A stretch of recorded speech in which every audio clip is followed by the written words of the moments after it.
Hello everyone. Welcome to my YNR 24 spoilers. I hope everyone is having a wonderful day. Before we begin, please hit the subscribe button and give this video a thumbs up. After Kane sells Phyllis Arabesque for $1, her life is suddenly in jeopardy. According to teasers for The Young and the Restless, Kane Ashby's return has not gone well, either on or off screen. Social media vocal supporters are finding it difficult to accept Kane's comeback due to his complete character change. On screen, Kane is facing his greatest challenge in both his personal and professional life. His relationship with Phyllis Summers, who is equally dishonest and unlikable as he is, exacerbates the situation. How is Kane able to save himself? In what way, then, can Kane save himself? Kane informed his mother figure Jill Abbott last week that he might as well focus on the stars and ignore the children and their mother, Lily Winters, because they hate him. Removing himself from Arabesque is the only option to restore his reputation because Jill guilted him out of that idea. Additionally, it makes natural that he would give Phyllis the business rather than selling it to his rivals because she has been his faithful partner. Will everything go to Phyllis? Kane may believe that his children will be eager to return for Christmas if he gives away his dirty inheritance. Kane is a guy of struggle. He is no longer the same man he once was, and everyone is screaming that the only way to fix that is to cut himself off from the billions he supposedly obtained dishonestly. After a story by Newman Media revealed his scheming of the De Leon family, he needs to figure out how to repair his reputation. What better way to end his business than to donate the money to a worthy cause? Is Phyllis able to run GC? That would be kind of him, but selling Arabesque to Phyllis for $1 would be a better plan. That would infuriate his adversaries and grant Phyllis the status and authority she has always desired. She will not rely on inheriting the person who is attempting Kane's murder. The fact that the guy who is out to get him is seeking revenge for Kane's deception makes sense. Who's to guarantee that Kane's adversary won't visit Genoa City and target Phyllis if she takes over Arabesque? Is it appropriate to give Phyllis something for her devotion? Newman Enterprises is rocked by Kane's defamation lawsuit. Kane Ashby is preparing to sue Newman Enterprises for defamation after their latest piece on Colin Atkinson was published, according to spoilers and updates for The Young and the Restless. The entire article appears to have been based on a letter that implicated Colin in deceiving Madam by pretending to be Lord Jeremy Edgerton, which Victor Newman discovered. Kane's Arabesque business was constructed with the inheritance that Colin left him. If it's true, Kane's wealth has been based on lies because the money and estate Colin acquired were the same ones that funded his Arabesque business. It has been repeatedly noted that Chelsea Lawson and Adam Newman merely obeyed Victor's orders without checking their sources. Shortly after the piece was published by Newman Media, Kane stormed into the company's offices and revealed the lawsuit on the Friday, October 10th program. It is unclear whether Kane was even aware of Colin's behavior, and there has been no confirmation that Victor's allegations about Colin are true. Kane and Jill Abbott have both been explicit about Colin's dramatic transformation in the final moments of his life as he sought to atone for his misdeeds. If this was Colin's last scam, it doesn't seem implausible for the scoundrel. Nevertheless, Colin's last scam doesn't seem overly unlikely, and the entire plan seems like something he would carry out. It sounds exactly like the late rascal. Even if it is partially accurate, though, the lack of reliable sources to back up Newman Media begs the question. Could Kane sue to destroy both Newman Media and Newman Enterprises in the end? Even though Victor is extremely wealthy, Kane seems to have even more fortune, which would enable him to perhaps drag Victor and his company through the judicial system until his empire falls apart. Colin may have been a real con artist for the majority of his life, but he had undergone a significant transformation as his scheduled meeting with his creator drew near. Was the letter Victor discovered that implicated Colin Atkinson a fake? Here, we must ask ourselves whether the letter Victor discovered was authentic or if it was forged, possibly by Victor himself, given the tremendous danger and stakes his companies are under, as well as the fact that Victor is attempting to outcon Khan if Kane is a scammer. Victor wouldn't have been beneath him to do that. According to previews for The Young and the Restless, they are concerned about their legacy, primarily as a result of Kane's AI software. They might not be dealing with the more serious issue that Kane could raise by bringing a lawsuit that could wipe out their fortune. Though, if Victor had stayed out of the public eye, the most recent storyline involving Kane Ashby and Phyllis Summers may be one of the most intricate morality stories Genoa City has seen in a long time.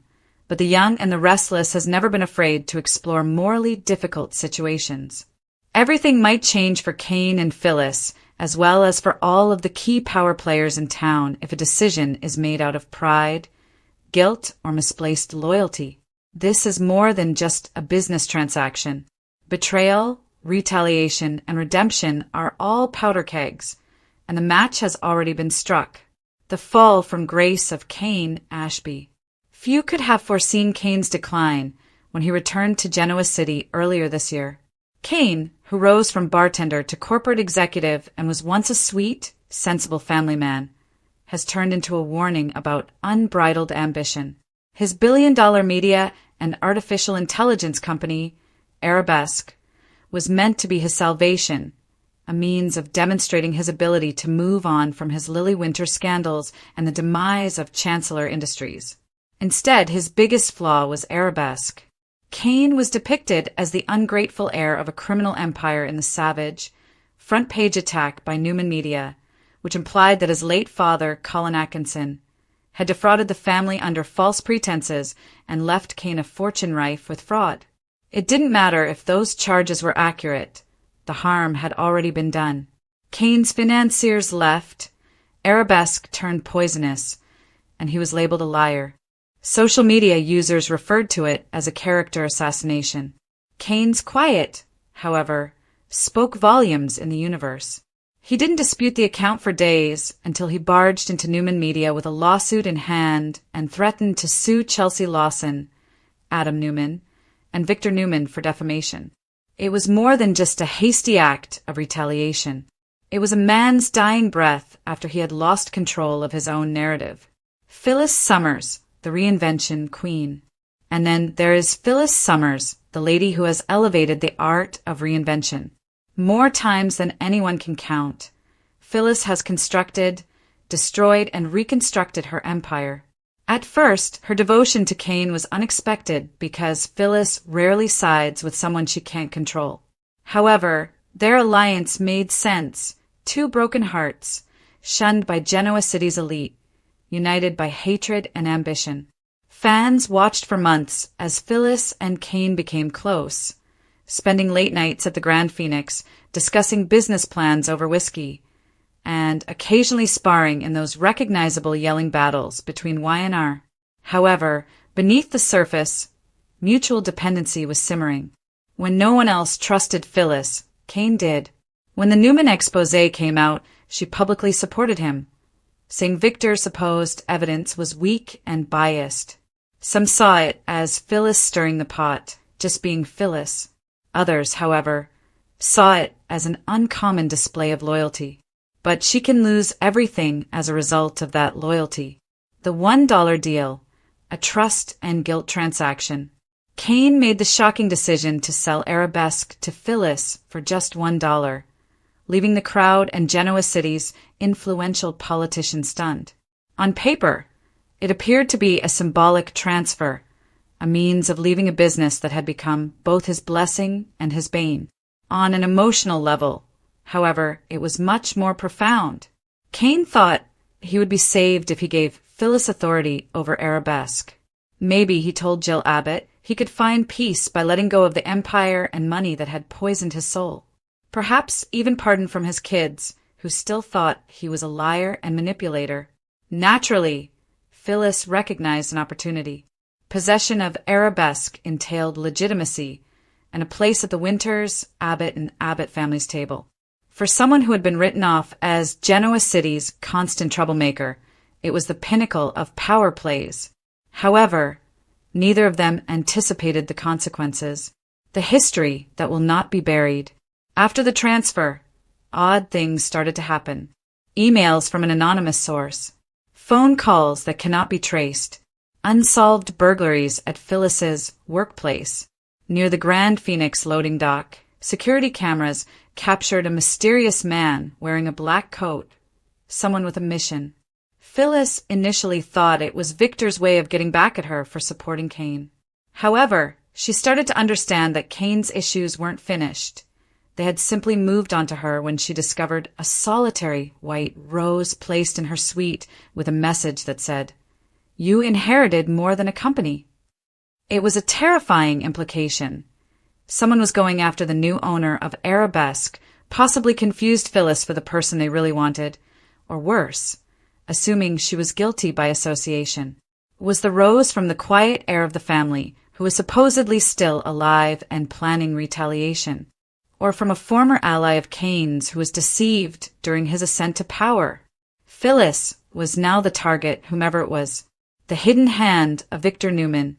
As usual, Victor Newman's participation is complex.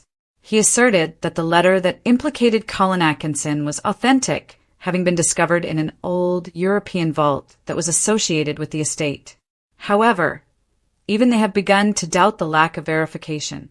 Could Victor have made up evidence to undermine Kane out of concern about Arabesque's increasing clout in the IT and AI industries?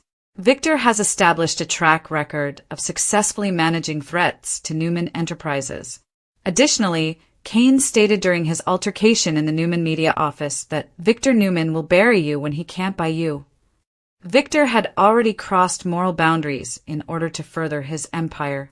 Blackmail, stage scandals, and business sabotage are all part of Genoa City's past. He might have started a much greater cycle of retaliation that could have destroyed both families if he had actually fabricated proof about Colin. Because Kane isn't battling by himself this time. The lawsuit that has the potential to destroy Newman Enterprises. Kane's defamation case is a deliberate battle, not merely a media gimmick. He is using every financial and legal tool at his disposal to force them to appear in court. The assertion? That Arabesque suffered millions in lost revenue and damage to its reputation as a result of Newman Media's willful publication of defamatory content based on fabricated proof. If successful, the damages might be enormous, possibly even enough to cause Newman Enterprises to collapse. The publication's managers, Adam and Chelsea, are frantically seeking shelter. Angry, Nick Newman accuses Victor of disturbing the hornet's nest. Additionally, Victoria Newman saw it as the most recent instance of her father's conceit backfiring. As everything is going on, Kane's remaining allies are split. Though she fears he's falling into a trap, Jill supports his pursuit of justice. Devin Hamilton, still resentful of previous betrayals, declines to become involved. What about Lily? She is conflicted. Even though she hates Kane's current state, she still occasionally sees the man she once loved. Phyllis in danger. Phyllis's world is collapsing while Kane fights his legal battle. Unidentified mishaps start to happen. Her hotel security system malfunctions, her car brakes fail, and someone breaches Arabesque servers to send threatening messages. Kane claims he is not responsible each time she confronts him, but his evasive demeanor just exacerbates the situation. Detective Chance Chancellor is eventually brought in by Phyllis to conduct an investigation. What he finds is terrifying. A digital trail that points to a Swiss bank account that Colin Atkinson once possessed. However, the account was recently active, with transfers made just a few weeks after Colin's purported passing. Is Colin still alive? Or was his empire of deception passed down to someone? It is a prospect that shakes Genoa City. Shaken to her very core, Jill starts to doubt everything, including her kid. What if Colin's ghost isn't actually a ghost? She ponders. What if Kane is being tricked, or worse, is doing what his father did? Colin Atkinson's ghost. The shadow of Colin hangs over the entire plot. For Kane, his past of deception, fraud, and betrayal has always plagued him. Even though he is said to have died in an attempt to make apologies, his name still ruins his son's life after death. According to the letter Victor says he discovered which was purportedly written by a widow. Colin was Lord Jeremy Egerton, a European aristocrat who cheated the family of their wealth and wooed them. There are rumors that the letter was planted, possibly even fabricated by a rival who wants to destroy both Cain and Victor, but handwriting analysis is inconclusive. This raises the terrifying possibility that the Arabesque affair as a whole is a component of a far bigger scheme. Someone patient, strong, and invisible. Someone who gains from seeing Cain and Victor ruin each other. Is Tucker McCall the culprit? Or maybe Audra Charles, who has been stealthily navigating the business corridors of Genoa City, always one step ahead? In any case, Phyllis can be their unintentional pawn in the game. Perception's power. The way that perception turns into a kind of power is among the most intriguing elements of this plot. Like Colin, Cain and Phyllis are battling ghosts, but they are the ghosts of their reputations rather than actual ghosts. Cain seeks to establish his paternity. Phyllis is determined to show that she is more than just the local scheming woman. However, every action they take just serves to strengthen the perception that people already hold of them. Genoa City believes that Phyllis is controlling Cain as she takes over Arabesque. Everyone believes it's a money grab when Cain sues them. They are caught up in the story while trying to change it. The tragic irony of characters unable to break free from their own mythologies is Shakespearean. Jill Abbott, the moral guiding principle. It is impossible to overstate Jill's significance in this story. She is in a rare position to recognize the situation for what it is, a catastrophe in progress, since she is both Cain's mother figure and one of Genoa City's most astute business people. Some of the most intense scenes in recent Y&R history have been her chats with Cain. She informs him that you can't buy back your soul, darling. You are not a better man by selling your business for $1. You simply become a fool who lost everything as a result. She remains by him in spite of her warnings, though in part because she loves him and in part because she feels bad about it. She did, after all, contribute to Cain's development as a man. Jill secretly worries that history is being repeated and that Cain might be destroyed by the same avarice and self-delusion that drove Colin. A city split. Genoa City starts to fall apart along well-known lines as the litigation gets more intense and Phyllis's life is at stake. They are in close formation, getting ready for a court battle.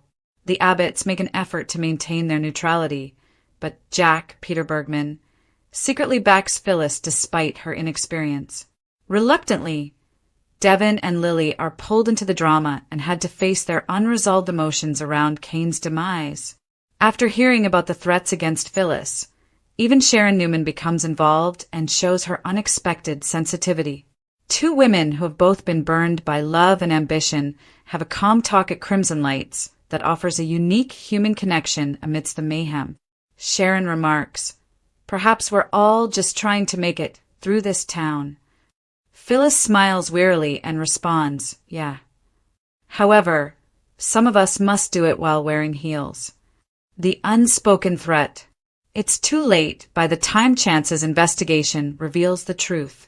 Threats against Phyllis turn violent, and she is left hospitalized and battling for her life as a car explodes outside the Grand Phoenix.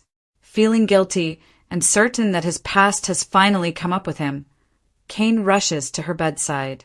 However, the shock occurs when Chance identifies the true culprit, Simon Kessler, Jeff Branson, a disgraced former Arabesque employee who had been surreptitiously transferring corporate monies through Colin's offshore accounts. This person is neither Victor or even Colin's ghost. Simon lost everything when Cain destroyed the business, and he resolved to exact revenge on anyone who profited from Arabesque's demise. His conflict with Cain resulted in Phyllis coming dangerously close to death. Salvation or destruction. Cain is forced to face his guilt after the attack.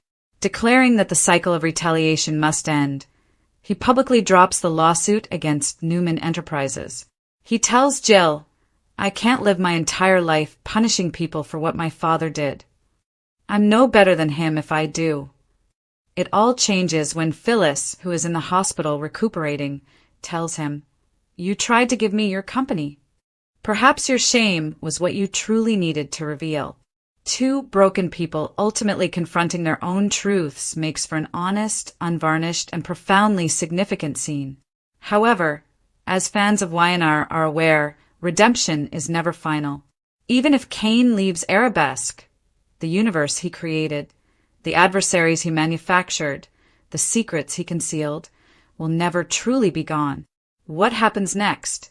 The ramifications of this plot line extend well beyond Cain and Phyllis. Victor's own family is criticizing him for allegedly fabricating proof. If the lawsuit resurfaces, Newman Enterprises might risk a revolt from its shareholders. In order to find out who actually wrote the first letter, Jill starts her own covert inquiry into Colin's last days. The remnants of Arabesque, a corrupted empire that has the potential to either kill Phyllis or make her the most powerful woman in Genoa City, are all that remain of the former. Cain, too? He leaves just one note for Jill before vanishing from the town. I'm going to discover who initiated this whole situation. I won't be the same when I return. Conclusion: the cost of legacy. This storyline is essentially a meditation on legacy, including the passing down of false information, the weight of guilt, and the impossibility of escaping one's history. Cain selling Arabesque to Phyllis for $1 is a symbolic act of capitulation as well as a storyline twist. He is attempting to purchase redemption at a reduced price, but nothing in Genoa City is ever inexpensive. This type of narrative, in which every act of kindness conceals a covert objective and every redemption arc has a fatal price, is what The Young and the Restless is all about. Victor's deception, Phyllis's danger, and Cain's demise combine to create a perfect storm of treachery and repercussions. By the end, one thing is certain: no alliance is ever safe in Genoa City, and no fortune is ever pure.